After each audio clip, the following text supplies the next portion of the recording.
Hey guys, it's me, Sam Stein, managing editor at The Bulwark, and I am joined by Andrew Egger, author of Morning Shots. We are here to talk about immigration, and particularly how Trump's advantage on the issue has kind of disappeared, at least according to two new polls. Before we get into that, as usual, subscribe to our feed. Just takes a little click of the button. Really helpful. Thank you. All right, Andrew, we have two new polls. I'm going to read you some interesting data points because I like to write down stuff on a notepad. I'm old-fashioned like that. A couple days ago, we had Reuters Ipsos, and they asked people how Trump was doing on immigration.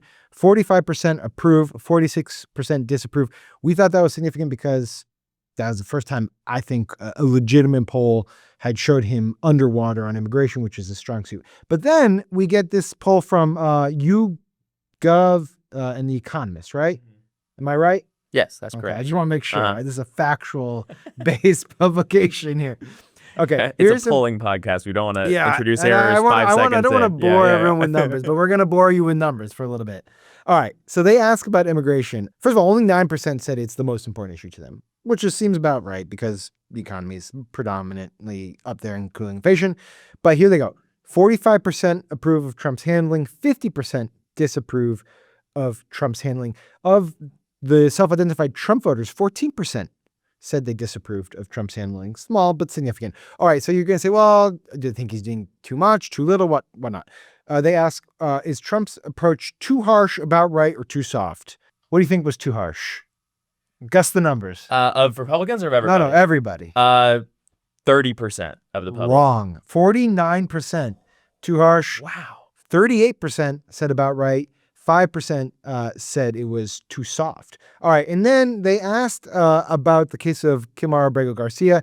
The Trump administration recently deported Kilmar Abrego Garcia to El Salvador despite a court order prohibiting his deportation. Do you believe Trump should bring Abrego Garcia back to the U.S.? So look, I think the Trump people would say that's, not a totally fair description. It's totally fair to me, but they'll say you should mention that he's got, ties to MS-13. They should mention all the things that we say, that he's a gangbanger terrorist. He's got tattoos all over his body, whatever. That's the description they read. Deal with it. Here's the answer. 50% said yes, bring him back. 28% said no, do not. Of the Trump voters, 18% said they should return him. So about 1 in 5. I mean, look, we've been talking about this. We're starting to see some real shifts. What do you make of it? Yeah, I think the context here is a couple things. One is that, as you mentioned before, this has been Trump's strongest issue basically all along, right? All along since his inauguration. And some Democrats have looked at that strategically and said, well, here's where he's strong. Let's hit him where he's weak. Let's go after the economy. Let's go after, various other things, especially the economy. That's been the main one. But there's also always been this undercurrent in the polling that Trump's immigration support is sort of inchoate and soft, right? It's yes, people broadly support the idea of doing more deportation. There's this broad sense that kind of the levels of illegal immigration under Biden were out of control and that something must be done about that. But when you actually start to drill down on the specific things that the Trump administration might do to do about that, that support gets a lot softer. And that's been the case in polling all along. Well, how much of this is just like Trump's popularity is dwindling and therefore his approval on all the issues are going to go down?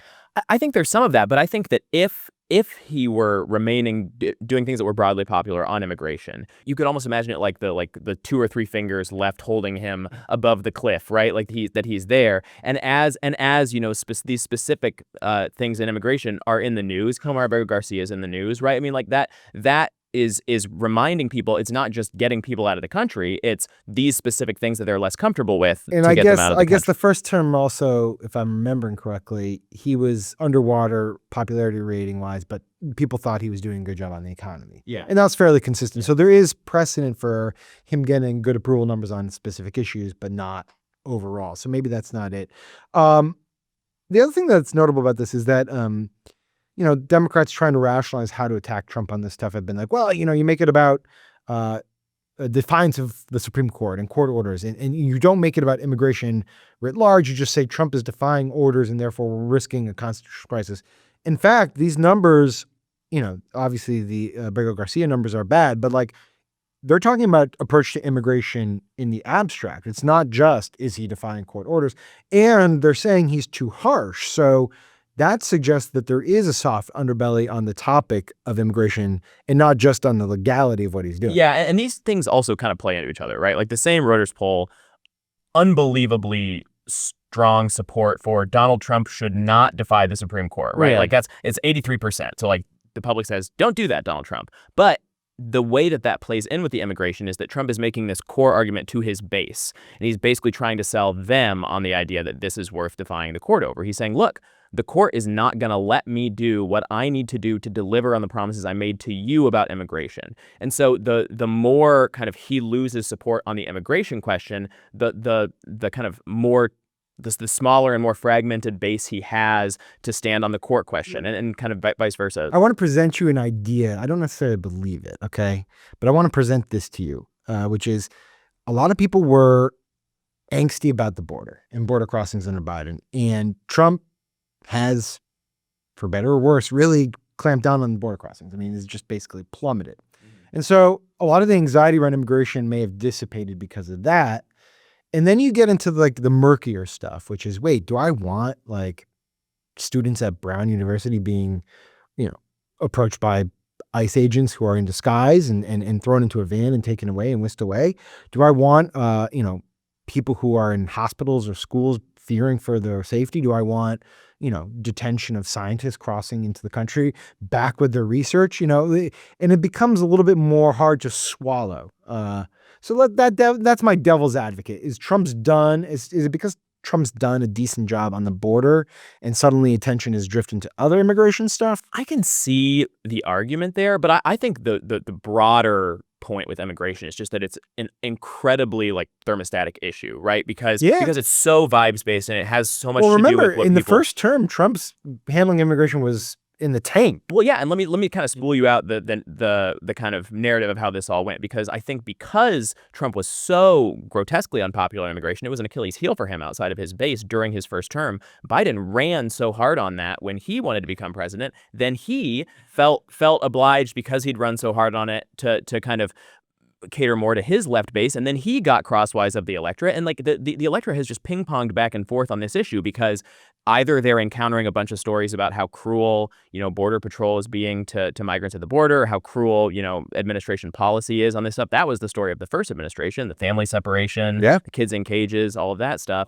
And people are like, well, I hate that. That sucks. Let's not do that. Then you get a new administration in there. They get a whole new barrage of headlines, crossings totally out of control. They're like, well, that sucks too. Maybe let's get that other guy back in here, see what's going on. And now we're just seeing the pendulum swinging back. Another round of, well, this sucks, we hate this type headlines. I mean, like people don't have deep commitments on this issue. They're reacting emotively. Well, okay, some do. But I mean, the reason that you have seen this wide, like people do not swing this way about like, how do you feel about socialism, or how do you feel about you're just capitalism? You're talking to the wrong people. It provides the case, the foundation for a measured approach. Unfortunately, we've never had immigration reform move through Congress, or at least any time recently. Let me leave you with two other totally unrelated questions from the YouGov Economist poll, because they were ridiculous, but they were trying to get a sense of conspiracy theories and people and how they believe about it.